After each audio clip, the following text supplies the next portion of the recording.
Miss, don't you need a baby by any chance? You can take my little brother. He is only 5 months old, and he is starving. Pause for dramatic effect. Let the words sink in as soon as she heard those words. The woman turned around and froze at the sight of an 11-year-old boy holding a baby in his arms. Soft building music fade in if possible. Camden Market was bustling as usual.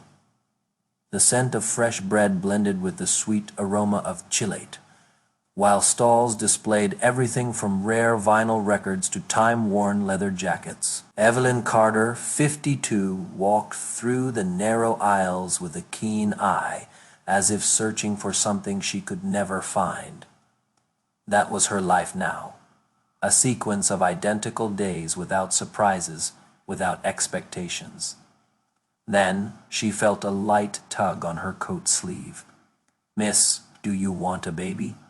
The thin voice made her heart race. She looked down and saw a boy about 11 years old, skinny, with messy brown hair and a gaze that was both brave and desperate. In his arms, a small bundle wrapped in a grimy blanket squirmed softly.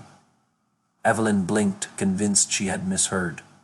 "What?" The boy swallowed hard and pulled the blanket aside, revealing a newborn. Too small, too fragile. His pale skin contrasted with the redness around his eyes, as if he'd been crying for hours. "He is hungry," the boy murmured. "Can you help?" Evelyn felt her stomach turn. "Where is your mother?"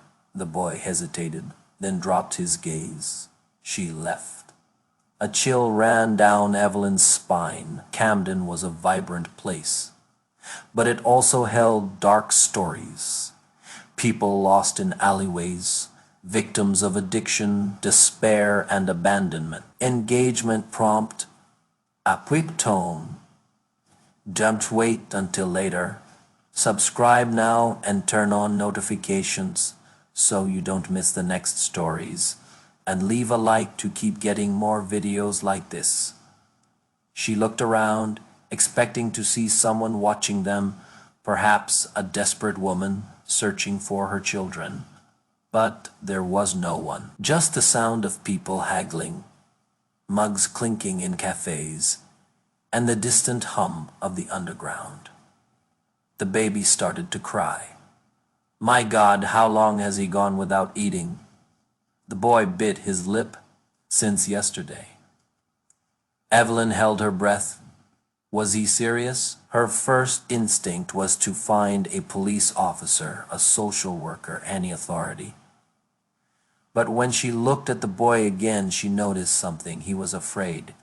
Not the kind of fear children have when they do something wrong, but the fear of someone who had already learned not to trust adults. "What is your name?" she asked, softening her voice. "Peter, and his?" The boy hesitated. "Theo. Is he your brother?" He nodded. Evelyn felt a lump in her throat. She was no longer a social worker. She had left that world behind. But something about this moment wouldn't let her just walk away. Taking a deep breath, she made a decision. "Come with me.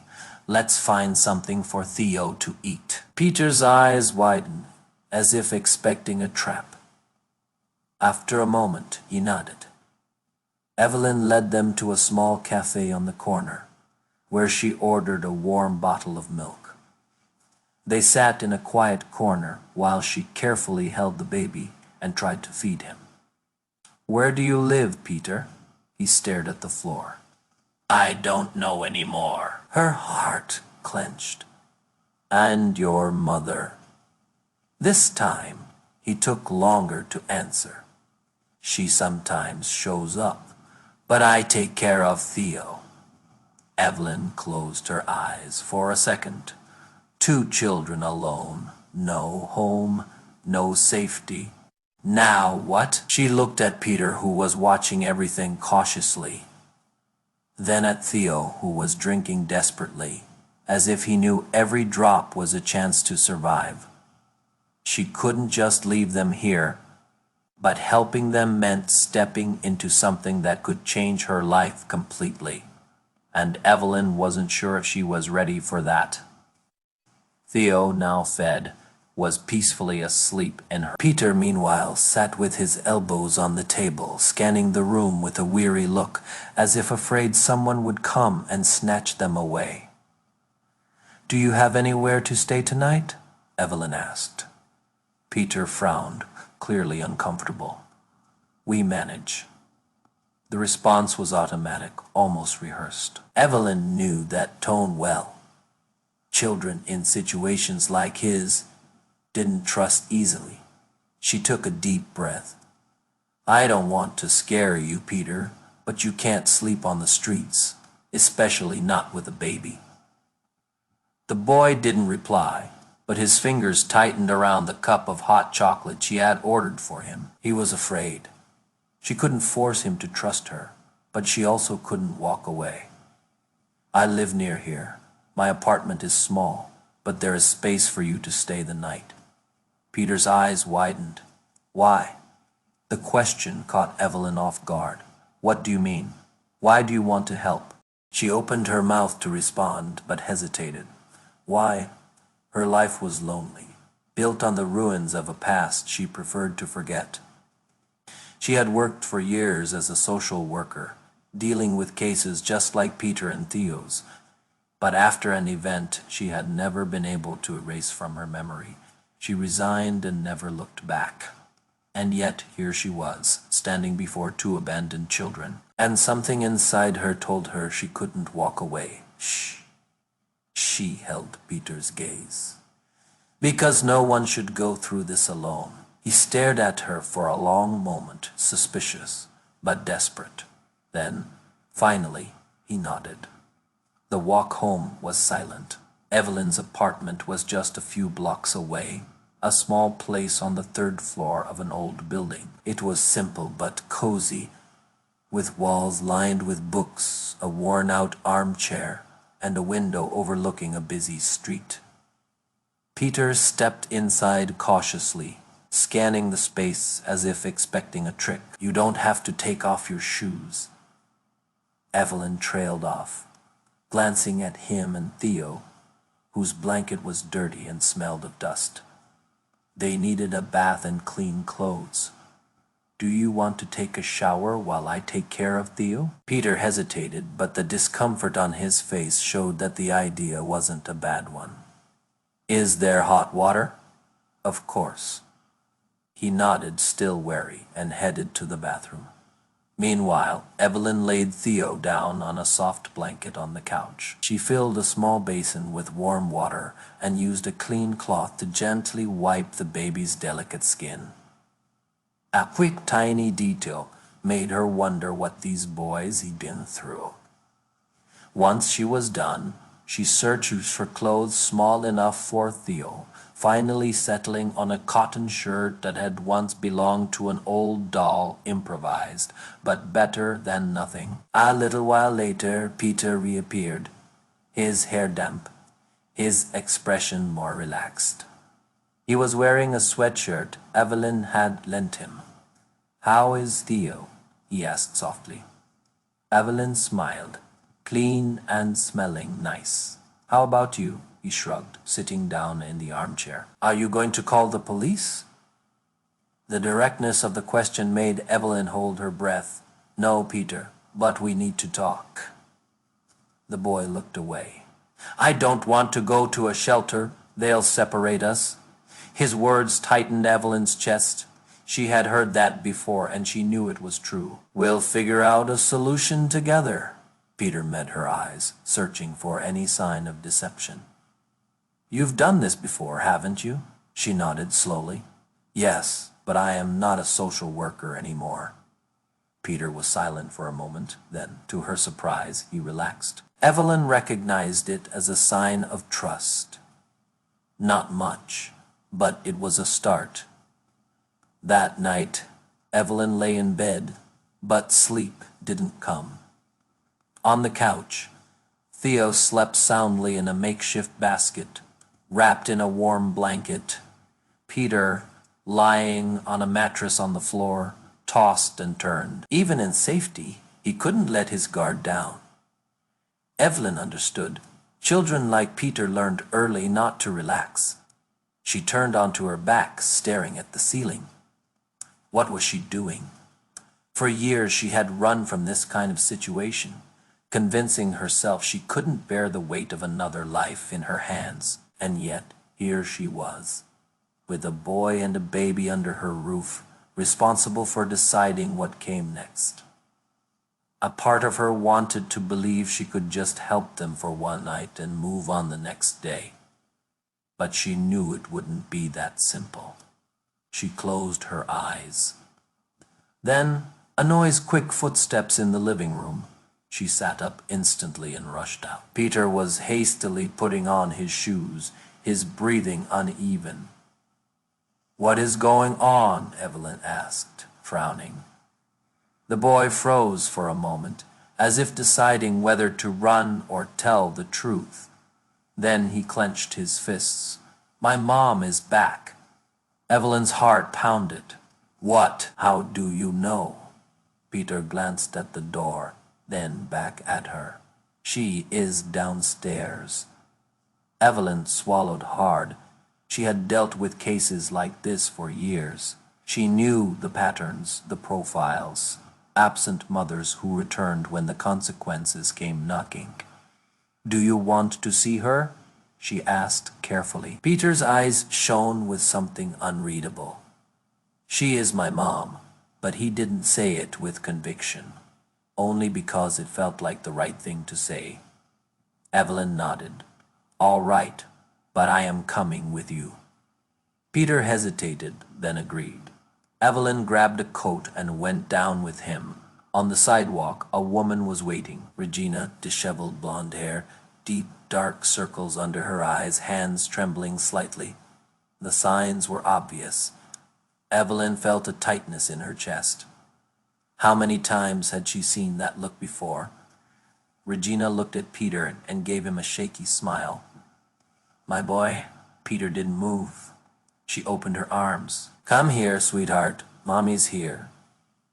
He didn't move. Regina turned to Evelyn. "Who are you?" "Someone who cared about your son when you weren't here." The woman's face hardened. "I was just gone for a little while."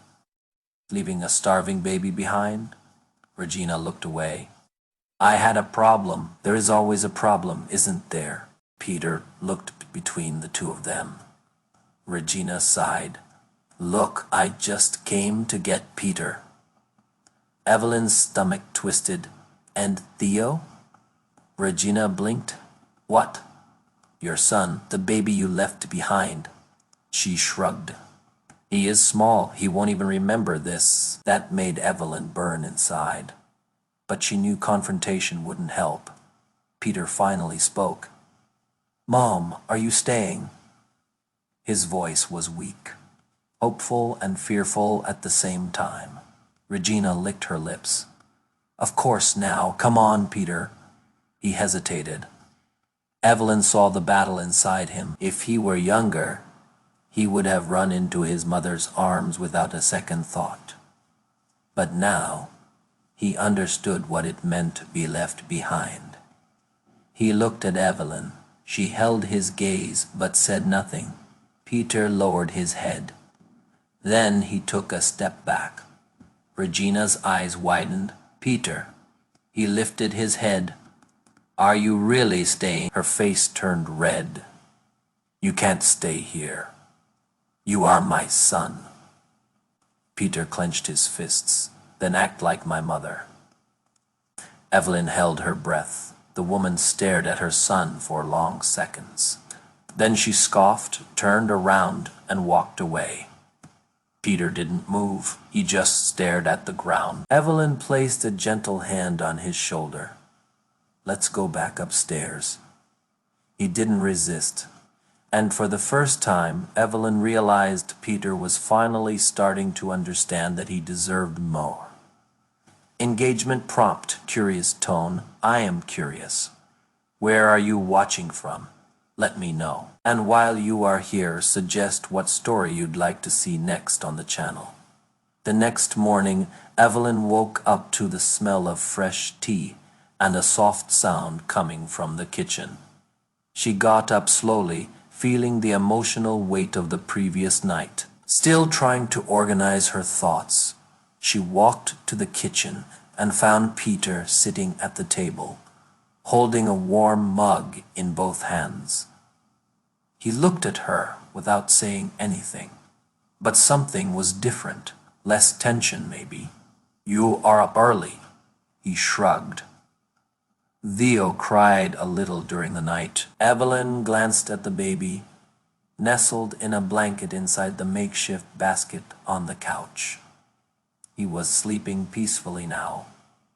"Do you always take care of him by yourself?" Peter nodded. "Since he was born. When my mom disappeared, I figured things out." Figured things out. That phrase made Evelyn's chest tighten an 11-year. Old should never have to figure things out. She sat beside him. "Yesterday was tough. How are you feeling?" He looked out the window. "I don't know." "Are you angry at her?" Peter gripped the mug tighter. Number Evelyn waited. Finally, he added, I wish she had stayed, at least this time." It wasn't anger. It was something far more cruel, the sadness of someone who had never been a priority to their own mother. Evelyn wanted to say something comforting, but she knew there were no words that could erase that pain, so she just stayed beside. Sometimes silence is the only possible answer. The day passed calmly, almost strangely, as if everyone knew that something big was about to happen. Evelyn tried to act normal, making lunch and washing Theo's clothes, but Peter remained restless. Then, in the late afternoon, there was a knock at the door, 3 firm knocks. Evelyn knew before even opening it. On the other side, a man in a gray suit with a neutral expression stared at her. Social services. Her stomach twisted. She had known this was coming. "Mrs. Carter, I am Agent Andrew Mitchell. May we talk?" She took a deep breath. "Of course, come in." The man stepped inside, glancing discreetly around the apartment. It wasn't a look of judgment, but of assessment. Peter immediately shrank into the armchair, holding Theo tightly in his arms. He knew what this meant. The man approached, offering a trained smile. "Peter, right?" "I am Mr. Mitchell." The boy didn't respond. Evelyn crossed her arms. "How did you know they were here?" Mitchell turned to her. "The biological mother reached out this morning. She reported that her son was taken by a stranger." A wave of indignation washed over Evelyn. "Taken?" "She abandoned them." Agent Mitchell remained calm. "I understand, but the report has been filed. That means we have to follow protocol." She knew that. She knew the system's rules. But that didn't make the situation any less unfair. "What happens now?" The agent sighed. "We need to place the boys in temporary foster care while we investigate the situation." Anger surged through Evelyn. "You know what happens to siblings in the foster system, don't you?" Mitchell hesitated. Of course he knew. Siblings were rarely kept together. Peter clutched Theo tighter, his eyes wide with fear. Number Mitchell tried to sound reassuring. "It is just a procedure, Peter. We'll make sure you and Theo are safe." Peter jumped to his feet. "He is just a baby. You can't take him from me." Agent Mitchell lowered his voice. "It is temporary." Evelyn clenched her fists. She knew that temporary didn't always mean brief. "What if I take responsibility for them?" Mitchell looked at her as if he had expected the question. "Mrs. Carter, you are not a relative, but I am a former social worker. I know how this works. Which is exactly why you know it is not that simple." Evelyn knew, but that didn't mean she would accept it. She looked at Peter, who was visibly shaking. What if there is another way?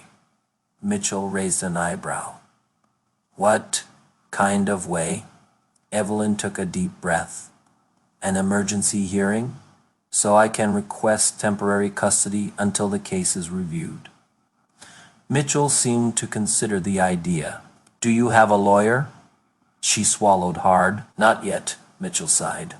You have 48 hours to find one. If you don't, they go into the system. Evelyn knew exactly what that meant. She had 2 days to change Peter and Theo's fate. Engagement prompt, intriguing tone. I am curious. Where are you watching from? Let me know. And while you are here, suggest what story you'd like to see next on the channel. Evelyn shut the door as soon as Agent Mitchell left. The silence in the apartment was suffocating. Peter remained still, holding Theo tightly, staring at the floor. He didn't have to say anything. He was terrified. Evelyn felt the pressure in her chest intensify. She had 48 hours to find a lawyer, file for emergency custody, and stop the boys from being taken away. She had to act fast. But first, there was something more urgent. She knelt in front of Peter, softening her voice.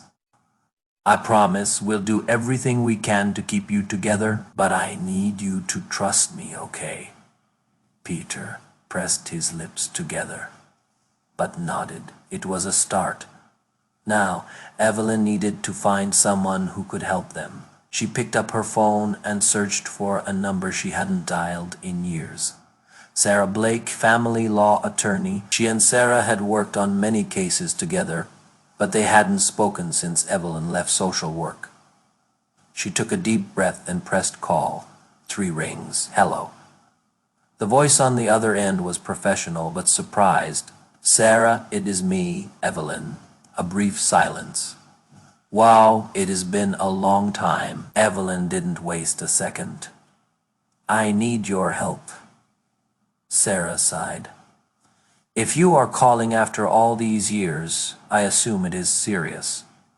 Evelyn quickly explained. The absent mother, the abandoned children, the social worker, the tight deadline. Sarah listened without interrupting. When Evelyn finished, there was another pause. Then the answer she feared. Evelyn, you know that getting emergency custody in 48 hours is nearly impossible, right? Her heart sank. I know, but I can't let them be separated. Sarah hesitated, then let out a long breath. I am in, but we need to move fast. Relief. What do I need to do? Come to my office first thing in the morning. We'll file the petition and gather proof that you are the best option for these kids. Proof. I guess we need to show that you have the emotional, financial, and structural ability to care for them. I can prove that. Good. See you tomorrow at 8. The call ended. Evelyn turned to Peter. He was still tense, but there was a flicker of hope in his eyes. Is she going to help? She will, but we need to prepare. The next day was chaos. Evelyn spent the night organizing documents, gathering proof of income, rental agreements, anything that could strengthen the case. But something still nagged at her, Regina. If she had reported them, she would probably try to fight for custody, and Evelyn had to be ready for that. At 7:30 a.m., she gathered Peter and Theo and headed to Sarah's office. The building was imposing, with a modern reception and glass-walled offices, a place where lives were decided. Sarah greeted them with a serious but warm look.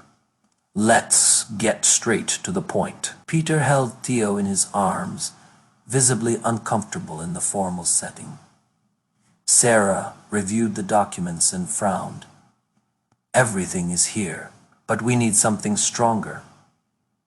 What? The lawyer crossed her arms. Witnesses. People who can testify that you are the best choice for these children. Evelyn had never felt so exhausted. But she couldn't stop now. She took a deep breath and grabbed her phone. There was one person who could help. Mrs. Hopkins, the owner of a small grocery store in the neighborhood. She had known Evelyn for years and had seen Peter a few times. She pressed the call button. "Evelyn, dear, what a surprise. I need a favor about this one." She explained the situation. The response came without hesitation. "I'll be there." For the first time, Evelyn felt like she had a real chance. Sarah smiled. "Now we're ready." She stacked the papers and looked at Peter. "Are you ready to fight for your brother?" The boy who had spent his whole life running, for the first time held his gaze steady. "I am." Evelyn couldn't have been prouder. The London family court was a stern building with gray walls and silent hallways. Each step Evelyn took echoed against the cold marble floor as she held Peter's small hand. Theo slept peacefully in her arms, unaware of the weight of the moment. But Peter, he knew. In the lobby, Sarah was waiting for them, her expression firm. As they stepped inside, the tension was palpable. On the other side of the table, Regina was there, the boy's biological mother, dressed more neatly than the day before, sat beside a sharp-eyed lawyer. She looked nervous. Evelyn's stomach churned. She knew Regina didn't want these boys. She wanted control of the situation. She wanted to prove she still had power over them, but not because she loved them. The judge, a woman with gray hair tied into a perfect bun, adjusted her glasses and tapped her pen lightly on the desk. "We are here to review the petition for temporary custody of Peter and Theo Dawson. Mrs. Carter, your lawyer, has the floor." Sarah stood up with confidence. "Your Honor, my client found these children abandoned and starving with no responsible adult in sight. Since then, she has provided them with food, shelter, and safety. We are requesting that she be granted temporary custody until the biological mother's situation is clarified." The judge nodded, then turned to the other side. "Mrs. Dawson, would you like to respond?" Regina shifted in her chair. "I made mistakes, Your Honor, but they're my children. I want a second chance." The judge narrowed her eyes. "And where were you when your baby went an entire day without food?" Regina's lawyer quickly stepped in. "My client is facing personal difficulties, but that does not mean she doesn't deserve her children. Mrs. Carter is not a relative.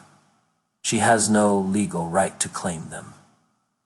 Evelyn felt a chill down her spine, but Sarah remained calm.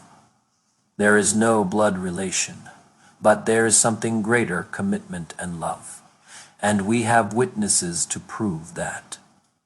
The judge gestured for her to continue. The door opened and Mrs. Hopkins entered. She looked at Peter and smiled, then walked to the center of the room. "I have known Evelyn Carter for years. I saw how she took care of these boys from the moment she found them. She never hesitated. Their biological mother, she never showed up." The judge studied Regina, whose eyes were fixed on the floor. "Mr. Dawson, do you wish to speak?" All eyes turned to Peter. The boy swallowed hard. Sarah gave him an encouraging smile. He clenched his fists and stood up. "I don't hate my mom, but I don't trust her." Regina's head snapped up, surprised. "Peter, sweetheart," but he interrupted her. "She was always leaving, for as long as I can remember, but Mrs. Carter, she stayed." The silence in the room was deafening. The judge looked at each of them, thinking for a moment. "I will consider the testimonies. I will return with my decision shortly." She struck the gavel. Evelyn felt the air escape her lungs. Now all they could do was wait. Outside the courtroom, Peter sat on a bench, looking exhausted. "We did everything we could," Sarah assured him. Evelyn nodded, but inside she was anxious. Regina rushed out of the room without looking back. But something told Evelyn that woman wouldn't give up so easily. She glanced at Peter. He was clutching Theo's blanket tightly, his eyes fixed on the floor. Evelyn knew this decision would change everything. The weight was unbearable. For 2 days, Evelyn resisted the urge to check her phone every 5 minutes, trying to pretend she wasn't counting the seconds until the judge's decision. Peter, on the other hand, didn't talk about court. He kept helping take care of Theo, but was quieter than ever, as if he were preparing for the worst. On the afternoon of the second day, the phone rang. Evelyn answered on the first ring. "Mrs. Carter, it is Sarah. The decision is in." Her heart pounded and Sarah paused. "Temporary custody has been granted." Evelyn had to sit down. "We did it." "Yes." The court agreed that you can provide a safe environment for the boys. Evelyn felt tears welling in her eyes. She hadn't realized just how much she had been holding her breath until now. At that moment, Peter walked into the room. "What is it?" he asked cautiously. Evelyn gripped the phone tightly. "You are staying, Peter. You are not going to a shelter." The boy stood still. After a long moment, he let out a deep sigh and closed his eyes, as if releasing an unbearable weight from his shoulders. "We can stay together, me and Theo." "Yes." Peter clenched his fists, nodding slowly. "Thank you." It was just a whisper, but Evelyn knew exactly how much it meant. The following days were about adjusting. Evelyn handled all the paperwork to make everything official, while Peter slowly began to relax. One night, as she washed the dishes after dinner, she felt eyes on her. Peter stood in the kitchen doorway, watching her. "What is it?" she asked, drying her hands. He hesitated. Then he blurted out, "Why did you do it?" Evelyn blinked. "Do what?" "Fight for us. You could have just let us go." She leaned against the counter, crossing her arms, "Because I didn't want you to go through what I went through." Peter frowned. "What do you mean?" Evelyn hesitated. It wasn't a story she shared easily, but he deserved to know. "A quick romp without someone who stayed too." Peter held his breath. "Really?" She nodded. "I know what it is like to wait for someone who never comes back. I know what it is like to pretend it doesn't hurt." Peter lowered his head. "It hurts." Evelyn stepped closer, placing a gentle hand on his shoulder. "I know, but now you have a chance at something different." The boy looked up at her. There was something new in his eyes. Hope. Evelyn knew at that moment she had done the right thing. But she also knew this wasn't the end, because Regina wouldn't give up so easily. The following days brought an unexpected routine for Evelyn. The solitary, predictable life she once knew was gone. Now her mornings were filled with baby cries, hastily warmed bottles, and an 11-year-old boy who still struggled to trust completely but was beginning to let his guard down. It was strange, but it was good. That morning she was folding freshly washed clothes when the phone rang again. Her body tensed. Sarah wouldn't call without a reason. She took a deep breath before answering. Did something happen? The lawyer sighed on the other end. Yes, Regina filed a request to regain custody of the boys. Evelyn felt her stomach drop.